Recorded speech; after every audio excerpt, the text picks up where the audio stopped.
బుల్టెన్లో breaking news చూస్తున్నాం. Telangana cabinet సమావేశం కొనసాగుతుంది. దాదాపు 2.5 గంటల నుంచి కేబినెట్ భేటీ కొనసాగుతుంది. అసెంబ్లీ సమావేశాలు, బడ్జెట్, బీసీ కులగణన, ఉద్యోగ నోటిఫికేషన్లు, 6 గ్యారంటీల్లో 2 పథకాల అమలుకు ఆమోదం తెలుపనున్నారు. ఇక సమ్మక్క సారలమ్మ జాతర, సాగునీటి పారుదల పై శ్వేతపత్రం కూడా తదితర అంశాలపై కేబినెట్లో చర్చిస్తుండటంతో కేబినెట్ పై ప్రాధాన్యత సంతరించుకుంది.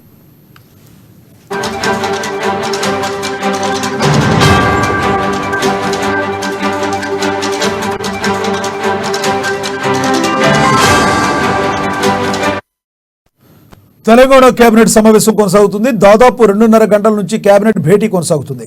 అసెంబ్లీ సమావేశాలు, బడ్జెట్, బీసీ కులగణన, ఉద్యోగ నోటిఫికేషన్లు, 6 గ్యారంటీలో 2 పథకాల అమలుకు ఆమోదం తెలుపనున్నారు. ఇక సమ్మక్క సారలమ్మ జాతర, సాగునీటి పారుదలపై శ్వేతపత్రం తదితర అంశాలపై కేబినెట్లో చర్చిస్తుండటంతో కేబినెట్ పై ప్రాధాన్యత సంతరించుకుంది.